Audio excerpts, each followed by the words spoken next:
Well, hey, Connexus, Jeff Brody here, and glad that you joined us for this bonus episode of our podcast in the midst of our Love, Dates, and Heartbreak series. And I'm really excited today because I've got a guest with us who's going to share some of what she's learned and her wisdom. And it's Toni Nieuwhof. Hey, Toni. Thanks for being here. Hey, Jeff. Thanks so much for the privilege. Yeah, it's an honor to have you. If you don't know who Toni is, you probably do, but Carrie Nieuwhof and Toni Nieuwhof founded Connexus Church, and just an incredible gift to us. And Toni has a real passion around marriage. In fact, Toni, you're currently writing a book on marriage. That's right. And you could write a book on anything. So why would that be a topic that you'd pick to write a book on? Well, I think you might know, Jeff, and some of our listeners might know that I practiced for a number of years in family law. So I had many people sitting in front of me who had gone through deep struggles in their marriages and came to the end and were looking for help in getting through the separation process. And some of the things they told me really gave me a sense of urgency around helping people whose marriages can be helped. You know, in some cases, people are in marriages that are not just unhappy, but they're actually harmful. And so, you know, I would not be advocating for people who are in harmful marriages that they have to stay. You know, that's a complicated question, so it's one to take to a counselor. But I saw people who expressed some regret when they got to the end of the day. So let's say they went through the whole process of separating and working out the parenting schedule and working out the finances, and they drew up their separation agreement and crossed the T's and dotted the I's, right, and said at the end of the day, if I'd known then what I know now, I would have worked harder on my marriage.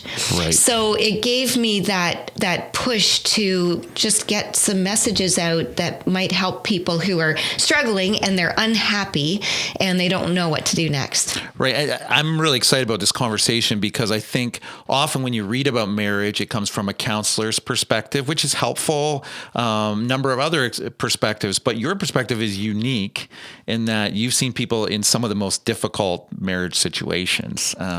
Sure. And yeah, I guess I'm writing it from the perspective of, in general, the themes of what I saw working with people who were going through separation, but also very personally what happened with Carrie and I in our marriage, and just how close I came to being one of my clients. Right. So yeah, that's the motivation. Right. And one of the gifts that you and Carrie have given to our community is an authenticity about some of the marriage struggles that you've had. And The Struggle is Real Part 1 is a series if people are looking to hear a little bit more. But Toni, do you just want to recap maybe a little bit of that for people who maybe haven't heard some of the story before? Sure. It's a long story, Jeff, so I hardly know where to start. But just to give a summary, when Carrie and I were married, we had both been a part of a Christian legal fellowship at Osgoode Hall when we were at law school. And so we were passionately pursuing Christ. Right. And so we chose one scripture as the building block for our marriage ceremony, and it was Ecclesiastes 4:12. A cord of three strands is not quickly broken. Right. And so we went into our marriage with all the best intentions, and we hit the ground running as well. We got married during law school, and then I had our oldest son 10 days after my final exam at law school. So we went from one thing to the other, and Carrie went to seminary, and we came up here to Oro to pastor the churches here, and really, found ourselves in a lot of busyness, but then also found ourselves in a lot of conflict. Right. And what I came to realize over the years was that I was really emotionally unprepared for marriage. And two legal experts in the same marriage brings, I'm sure, its own unique atmosphere of conflict, if you want to put it that way. Well, we can both be passionate passionate advocates. Right. So that actually didn't help us. Right. But we've had real emotional struggles. We had a lot of conflict. It went on for a long period of time. And we reached the point where I would say, I can't do this anymore. Mm-hmm. And so being at that impasse really tested the verse that we went into our marriage with, a cord of 3 strands is not quickly broken. We felt emotionally disconnected between ourselves. And so we felt that those 2 strands weren't connected, but the one strand holding us together was Christ, thankfully. But it was tough. And I did reach the point where I was completely torn. I knew the vow that I'd made, but also felt the disconnection and wanted to be in a marriage that, felt like a marriage on the inside, didn't just look like a marriage on the outside. Mm-hmm. So it was a tough season. And there was a moment where Carrie and I were in yet another one of our arguments. And I remember clearly we were sitting in the living room and Carrie was doing some ironing, actually. And in the middle of the argument where we were both at risk of just falling into the same old rut we'd been in 1,000 times before, he set the iron down and he looked at me and he said, "That's it. Toni, you deserve someone who cherishes you. Mm-hmm. And I'm going to do that from now on." Mm-hmm. And I can say that was one of the things that turned us on a different course. Wow. Of course, from there, after you have a long history of conflict, you can build up resentment, bitterness, even contempt. So we had to take baby steps to move away from the position we were in. And if you listen to some of the messages we've given before, you would have already heard that we say your emotions follow your obedience. Right. So I found that to be absolutely true, that even when we were in an emotional place where we didn't feel like going to the counselor's office, we didn't feel like doing the homework that the counselor gave us, and didn't feel like being kind to each other when our emotions were kind of struggling against us. But we learned over time that taking those steps of obedience really does bear fruit in the end, and that it is very possible to turn your emotions around completely. So if there's someone who's listening and they're saying, well, like, what does that mean? Like when I have to make those choices of, I just don't feel it and I have to make a choice. Is it as simple as that, where like mentally you just make the choice, or is there something you would tell yourself? Like how does that look to you? Yeah. I don't know. Like for me personally, it's probably the power of a pause. Like it's the power of you have the ability to just give yourself a check or give yourself a moment before you respond to something. And, whereas it's very natural to have knee-jerk reactions, and we live in a society that's reactive. Yeah. So I'm speaking as someone who's definitely been there, and I'm still there. Hey, let's say, there are times when I don't do this, but to be able to pause and just reflect, even for a second or two, about, what is it that you really want to respond with, or what is it that you've been told you need to do in this kind of situation. And, sometimes making a change, especially a behavioral change, really feels awkward. So doing it for the first while is going to feel awkward. It's like creating a new pattern. Yes. And so it's sometimes a matter of reflecting rather than just going with your natural instincts. Right. Reflecting instead of reacting in some senses. Sure. Yeah. So that's something that's been helpful to you, not only in your own relationship, but you've walked with a lot of people. Some people's marriages have survived, some have thrived, some haven't survived. What are some of the kind of common denominators or flags that people should be looking for in their relationship, or themes that you see there that might be helpful to people? Do you mean the red flags for Are there trouble? common red flags for trouble would be one, I guess we could say, Yeah, sure. Well, there's a marriage researcher, very prominent and well-known researcher, John Gottman. He wrote a book called The 7 Principles of Making Marriage Work. Okay. It's an excellent resource. He talks about the 4 horsemen of the apocalypse. Okay. He'll call them. So these are warning signs that apocalyptic marriage advice. Yes. So these are signs that your marriage could be headed for trouble if you are displaying these things. And it would have been so helpful for Carrie and I to have been able to talk about these things and recognize them earlier on in our marriage. So that's why I'm raising them now. He talks about criticism, defensiveness, stonewalling, and contempt. Oh, wow. Yeah, they all ring true. Yeah.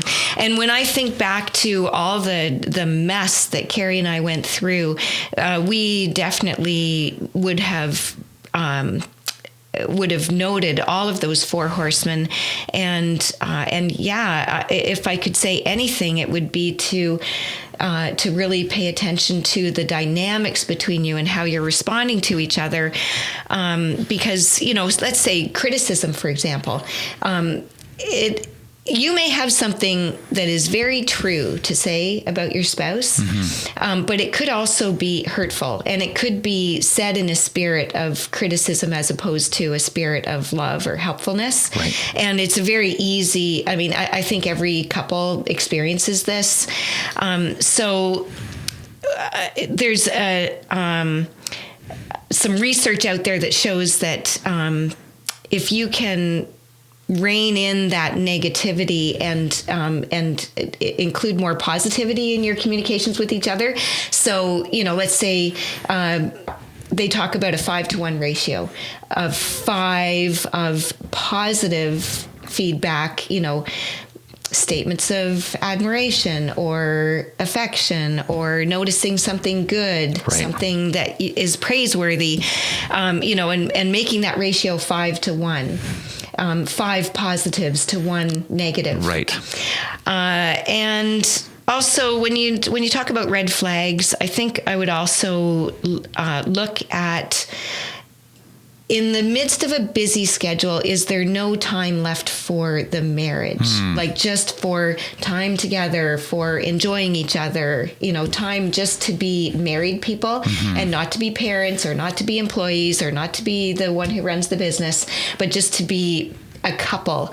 So lack of time, a lack of priority on the marriage. And I guess the other red flag I would really look at is an impasse that is really provoking a lot of conflict or negative feelings.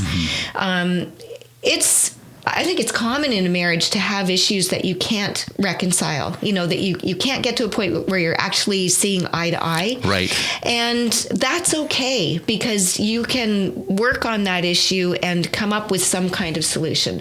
Often people get into the trap of thinking that if there's a problem, there's your position and there's my position, and it's binary, and there's a struggle over who's going to win. Sure. I'm like that. I'm super competitive. So it's win, lose, or nothing. So I get that.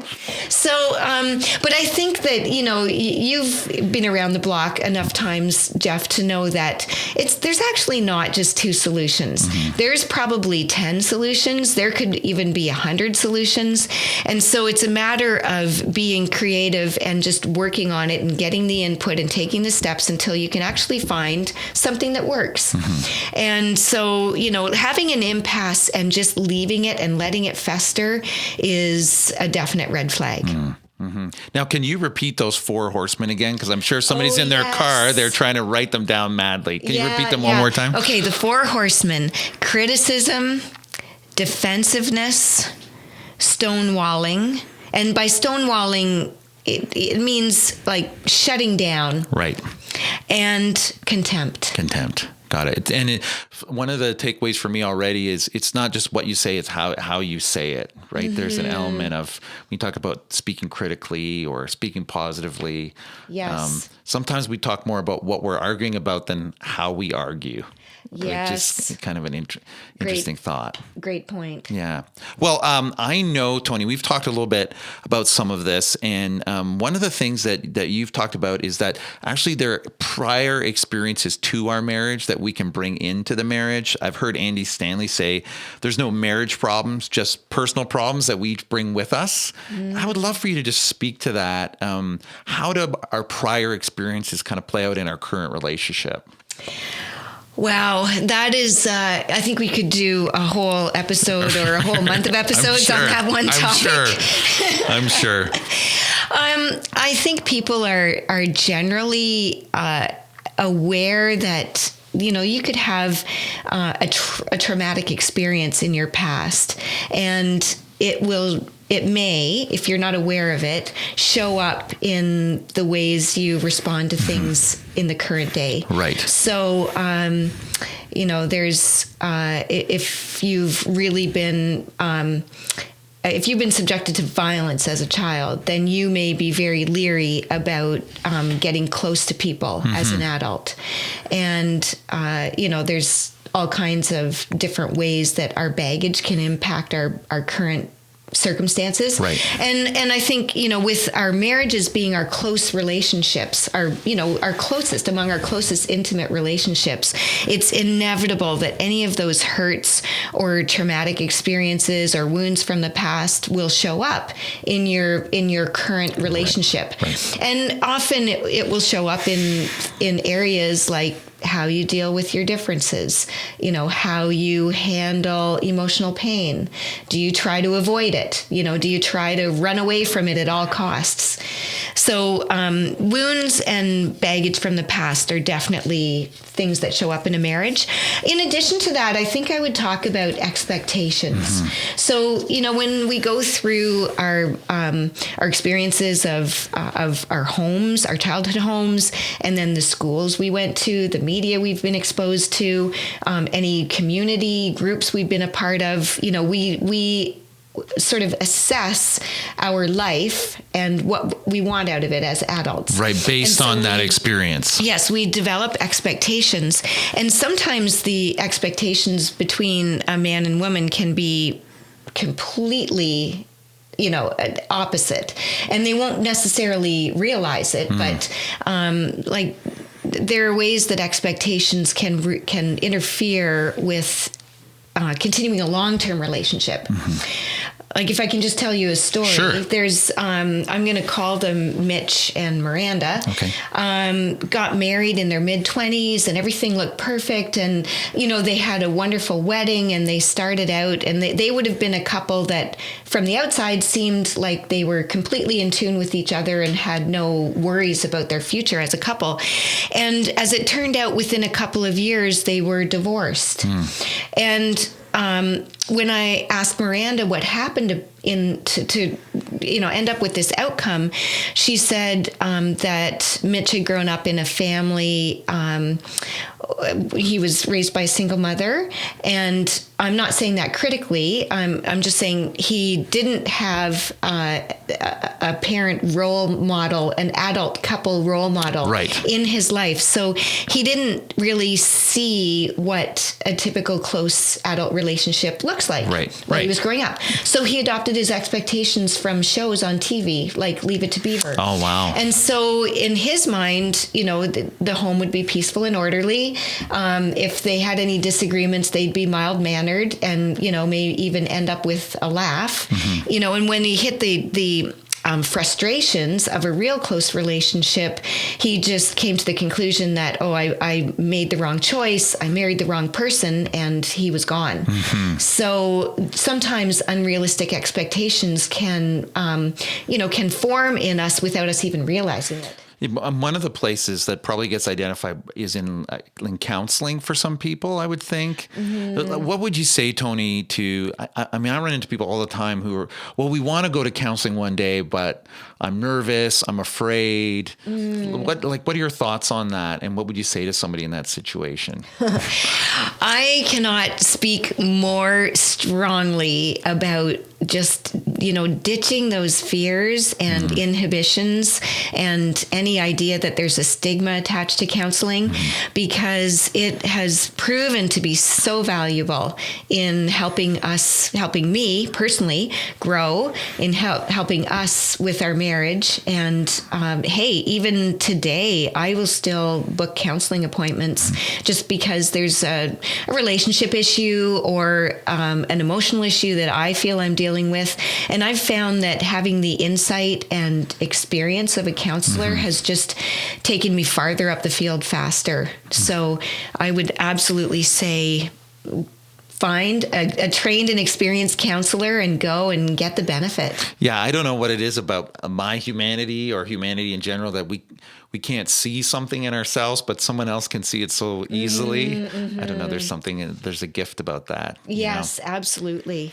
Now, Toni, conflict is something that you talked about that you and Carrie have worked through. Conflict is something you worked through in your practice, obviously.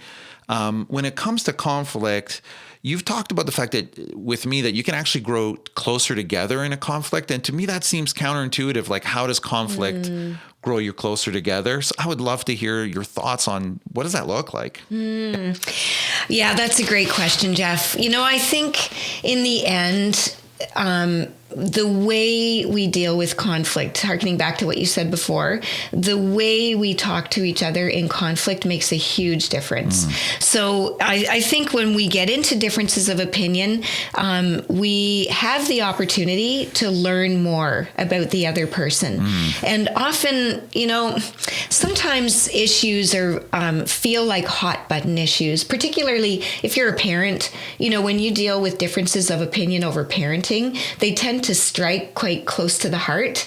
Anything having to do with your kids does. Right. And so, it's sometimes hard to actually sit back and be curious about the perspective of the other person.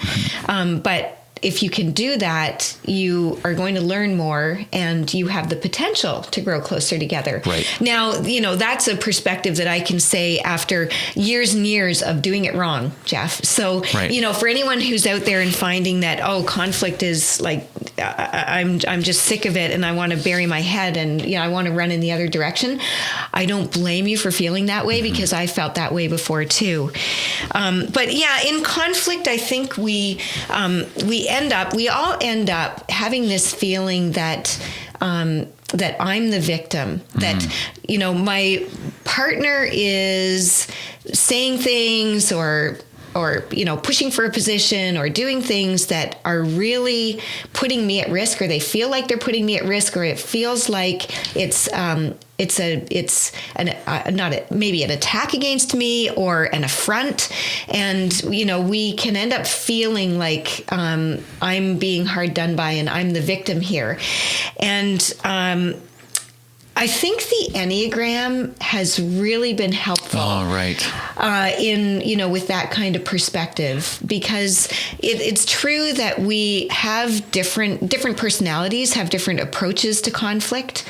And so, where we deal with conflict in different ways, we can end up feeling like we're a victim of the other person merely because they're wired differently, they manage conflict differently, and they have different needs. Right. Right. And if on the Enneagram, we've just finished a great discussion about it in the Know Yourself series. Yes. And if you're hearing this and you want to check that out, you can check that out on our website as well. I would love to hear, I think when you talk about conflict, so often people think about the kind of angry, frustrated, hot kind of conflict versus in some relationships, I think there are people who just avoid, slowly drift apart.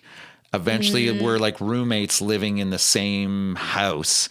Yeah. And do you have any tips there? Like, what does a family, what does a couple do when they're moving in that direction? Yeah, great question. Yeah, because you're right, Jeff. Sometimes couples are struggling because they have that angry, combative fighting going on. But then I've seen couples who are very reasonable with each other, and tend to not raise their voices. Or one person just shuts down. Yes. And next thing you know, I'm sleeping in one bed, they're sleeping in the other bed, and nobody really, there wasn't a big fight. It just kind of went that way. It was a drifting. Yeah. Yeah. And, I think that happens sometimes just insidiously over time when, I've even seen it happen where scheduling was an issue. So let's talk about say, we've got a young couple or a couple that has young kids, maybe they're infants or toddlers, and they are super motivated parents. So they have all the best intentions. They want to look after their kids as best they can, and they want to try to avoid having a third party involved in looking after their kids. So, they're trying to avoid babysitting, and maybe they arrange their schedules so that one person is home with the kids while the other person is working, and then vice versa. And so it's typically couples who have the opportunity to work evenings or night shifts, who have that kind of flexibility in their schedule. And so, they've made this arrangement, but over time, it leads to them being very disconnected. And it's a time issue. It's because they haven't been able to spend time together as a couple, and let's face it, raising kids that way is wearing. Right. It's not easy to do. So people end up being exhausted. You're just tagging off. Right. Yeah, exactly. Right. So.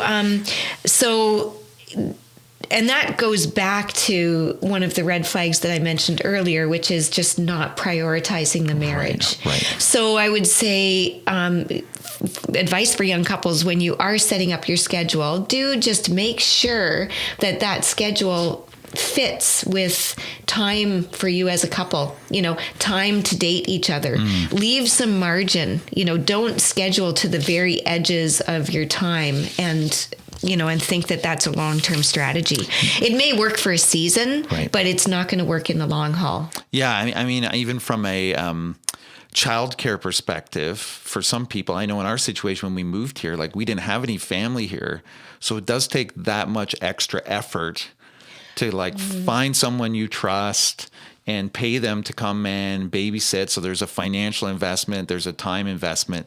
Yes. That I would admit at times just felt like, oh, it's such a pain. It would be just easier if you watched them and I went out and got done what I need to get done. It's nothing intentional in a sense, but it just kind of happens. And I agree with you. It is a trust issue. And hey, when we're talking about our kids, it's a really, really valid, vital question. Do you trust the people who are looking after your kids? But I'd love to ask you that question, Jeff. So how did you find people you trusted? It took us some time. So for a while, what we did was when we wanted to go away for a weekend, one of our parents would have to drive kind of 5-6 hours because that was all we knew and all we trusted. Right. And then we started to kind of just find might be kids at Connexus who we knew who could babysit. Sure. Who did people recommend? Yes. And got to know those people a little bit. Yeah. And I think I felt like, oh, wow, we're going to have to do this for a long time. But we didn't really, because it wasn't that long. Our kids grow up quicker than we think. Oh, and I'll never forget true. The first night we said, okay, boys, you're going to watch Star Wars on the couch. We're going to go out to a restaurant around the corner for 2 hours because they were old enough to do that, and you keep the phone right next to you. And I think we were with you guys in one of those early times. It could have been. We were out for dinner together, maybe. Mm-hmm. And so there's an element of, okay, that came faster than we thought. And so I think we realize in hindsight, if we just pushed through that time and made it a priority, it wasn't as long as we kind of thought. Yeah. I would love for you, Toni, to talk about, different stages that you navigate. That was a stage we were in, but the different stages that couples navigate. I know you and Carrie pretty well, so I get the opportunity to kind of watch recently the transition to becoming empty nesters and what that looks like in that stage. But there's a stage, there'll be people with young kids, people with kids in high school. Any tips on sort of how to navigate the different stages of relationships? Oh, yeah. So in the early stages, I think even before you have kids, you have the opportunity to start building community if you don't have it already. So really build into good, solid relationships outside of your marriage. Like, go on double dates with people, develop some good, great, solid friendships, build into the family members you're close to. And, when you head into the next stage with babies, toddlers, you're going to need that community. You need to have someone you can call on so that maybe the two of you can finally get out for an evening together, or you can get away for that weekend. Or even just, this is a really trying day. I have a sick child on my hands. I got to go to the hospital. I need someone to look after my other kid. So, there's ways that you just need to be plugged into good relationships with other people in those early stages. It's interesting you say that, because I don't know if this is true, but there's probably an element of when you're struggling relationally, do people isolate? Like, would they isolate themselves versus reaching out for community? I hadn't thought about that before, but I'm just curious what you think. Yeah, Jeff, that is actually one of the common themes I would see in the stories of people who would end up in my office as a lawyer. It would be that one of them or both of them became isolated. And it's such a hard place to be, and it's frankly such a dangerous place to be. Like, if there's any place where I think, we talk about the forces opposed to God, as being Satan or whatever you call it, the forces of evil. I really do believe that the enemy works in isolation. Nothing good happens in isolation. Right. And unfortunately, people do tend to go there, and it's associated with mental health conditions like depression, and I've been there before myself, where I've been so depressed that it's a massive effort, and I might not even be able to pick up the phone to make a call. And, and that's where having a community in place is vital. I had to have somebody pick up the phone and call my doctor for me when I was in that spot. So I just can't stress how important those close relationships are. And you just want to I know you gave a couple examples, but places that you found that community over time, where you found those friends? Definitely in our church. We've had a small group network in place for years, and I love being a part of a small group. I just find it to be so grounding, and such a place where you can be real with each other, and do life together.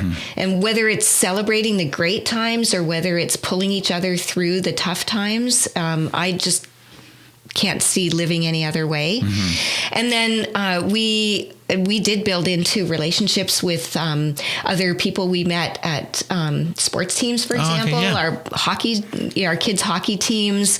We had great relationships with parents there, and work relationships, and then just close friendships. I mean, you meet people along the way that you have great chemistry with, and those relationships are valuable, and even more valuable over time. Now, community, it sounds like getting friendships is a proactive way of, kind of putting things into place in your relationship. Other things that you and Carrie have done, I know you've done some things to be proactive. We've talked a lot about what are you doing when you're reacting, and what are proactive things people could be doing in order to improve their marriage? I've heard people talk about going to counseling proactively. Okay, what does that mean? Sarah and Justin Piercy talk about this, and they wrote about it in their blog. Okay. But they talk about just going to counseling, not because they have a particular problem that they have to solve, but because they want a great marriage. And so learning more about themselves and, about the hiccups they experience along the way is just so helpful. In the research shows that for a couple who feels they're sort of disconnected, deciding to take on some novel and exciting activities together can be really helpful. And so when we talk about novel and exciting, it might be those adrenaline rush things that come to mind, like bungee jumping, but that's not what they mean. Okay. It doesn't mean bungee jumping. Right. Okay. It could be like oyster shucking or square dancing, or I'm pulling out ridiculous examples, but that people may really like. But it could be anything that is new and really appealing for both of you that you could say is either novel or exciting. And when you each, say for example, draw up a list and see where you can agree on some of those activities, the research showed that where couples did this for 90 minutes a week for 4 weeks in a row, they ended up feeling more satisfied with their relationship and closer to each other at the end of that period. Wow, really? Yeah. Yes. Unbelievable. Yeah. Well, I can attest firsthand that Toni takes her own advice, because I actually remember hanging out with Carrie one time, and he said to me, Sam was moving out. You guys are going to be empty nesters. And he said to me, he said, it's just Toni and I now. So I'm going to take on one thing that she likes to do, and she's going to try something that I like to do. And, we're going to just experience something different. And I thought I was like, wow, that's a pretty intentional, proactive thing to do. And I know you guys do lots of stuff together now. It's snowshoeing and walks and, all the things that you enjoy to do together. Yeah. And I can't say that it's always like something novel every week. That sounds like a pretty high standard when I talk about it, but it might be as simple as, you're not going to go back to that trail. You're going to try a new trail. You're going to go to this new restaurant, or maybe, you've set a date and you're going to go caving.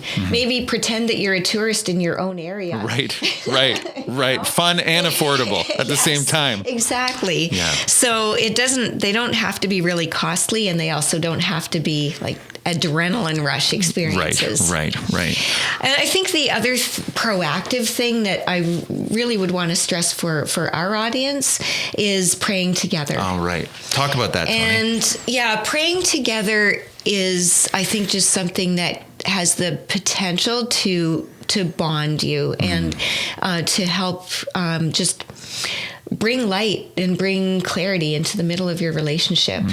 I think it can help through the tough times and can help set your marriage on a different trajectory. It certainly did for us.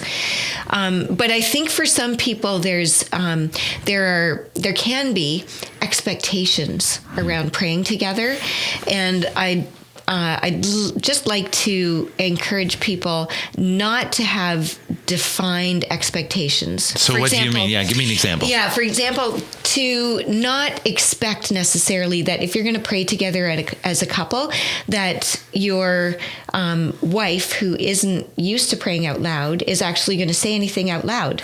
Like, I don't want couples to experience a real pressure from each other, as if they're being, they're kind of being hit over the head to say something out loud. I think it needs to be more invitational than that. Okay, right. And I think Jesus modeled this when he was in the Garden of Gethsemane, that when he asked the few disciples who were close to him to go and pray with him while he was in that anguished prayer, he went off, he spoke the words himself. He wasn't demanding that they speak any words. Right. They were with him. And so I think there needs to be a freedom in that praying together. So if somebody's kind of intimidated by this, let's say somebody, maybe both people, one person. So would you say it could be like holding hands and praying in silence, or one person prays out like? Absolutely. It could be. It could look like that, Jeff. Or it might be that one of you has found a prayer or written down a prayer, and you read it read it together with both of you there. That would be a great first step. And it can be just as simple a prayer as, Jesus, please be here with us and show us that you're real. Or give us your wisdom about X. It can be such a simple prayer. I think people build up expectations around what prayer has to look like. And I just like to encourage people to have a more free approach, a more invitational approach to praying together. Oh, that's great. That's really, really helpful. Now, Toni, we're going to have some people who are listening who aren't married. Yes. But maybe they're looking at getting married, or there's someone who they're potentially going to be married to. What are the things that they should be asking their potential spouse, or what should they be keeping an eye out for as they look towards marriage? That's a great question. I think the number one thing I would want to say to people is don't fool yourself into thinking that you can change the other person. Okay, wow. So explain that. Well, we've seen many cases where a couple is, they're happy in their relationship together. And when you get together, it's common to be able to see all the positives and to turn a blind eye to the things that, you really are not a big fan of or not even see them. And to not have conversations about things like values, things like, what do you see your life looking like in 10 years? What are your wishes and desires for being a parent? Would you ever adopt a child? What happens if we can't have children? Those kinds of deeper questions. Sometimes I think they go by the wayside in the midst of wedding planning and traveling and, those things that are really like bright, shiny objects in the near. Well, and they might not be fun. They might not be fun conversations, so you avoid them, Yeah, they're harder conversations, and they may bring up some differences of opinion, and that may end up feeling a bit difficult. But I think if that's the case, then it's absolutely worthwhile to go to a pre-marriage session, sign up for a workshop, go to a counselor, get some help, go to a pastor who does pre-marriage counseling. There's various ways that you can try to work through those issues. But it's so important to bring out into the open those differences in expectations. I have a story from a pastor who had an example. So he had a couple who came to him for pre-marriage advice. And so he had a habit of asking a couple of questions, and they would write down on a piece of paper what their expectation was, and then they'd reveal it and just see how close they were in their expectations. So he asked a couple about how frequently they were expecting they would have sex after they got married.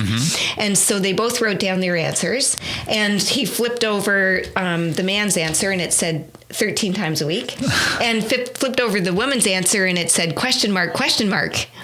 And so he said, 13 is a very specific number. How did you arrive at that?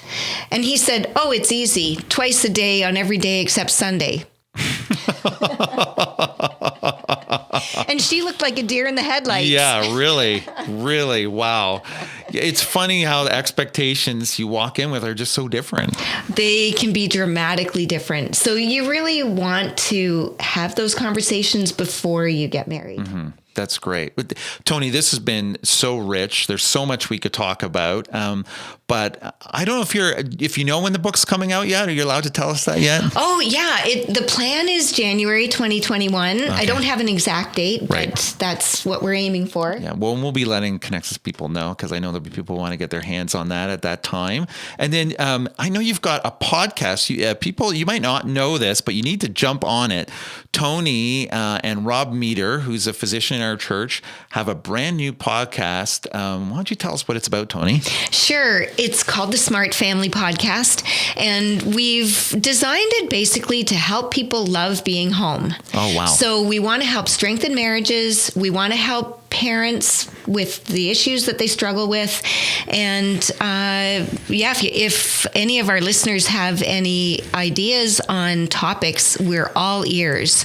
So please just send us a comment at our website. Our website is smartfamilypodcast.com, or connect with us on Instagram. It's also Smart Family Podcast. Okay, great. So I guess in line with the topic we're talking about today, we have an episode with Dr. Craig Brannon. Oh, wow. On shame and how it impacts marriages. Oh, wow. So that's potentially a good resource for people. And you're about 4 episodes in, so get in at the ground floor and jump in on that podcast, because I know there's already a lot of gold there and you'll want to pick up on that. But Toni, thank you so much. Thanks for doing this. I know it's going to be helpful to so many people. Oh, thank you, Jeff. Yeah. Thanks for doing this podcast and for the invitation. I'm really honored. Yeah, really appreciate it. Thanks, Toni. Thank you.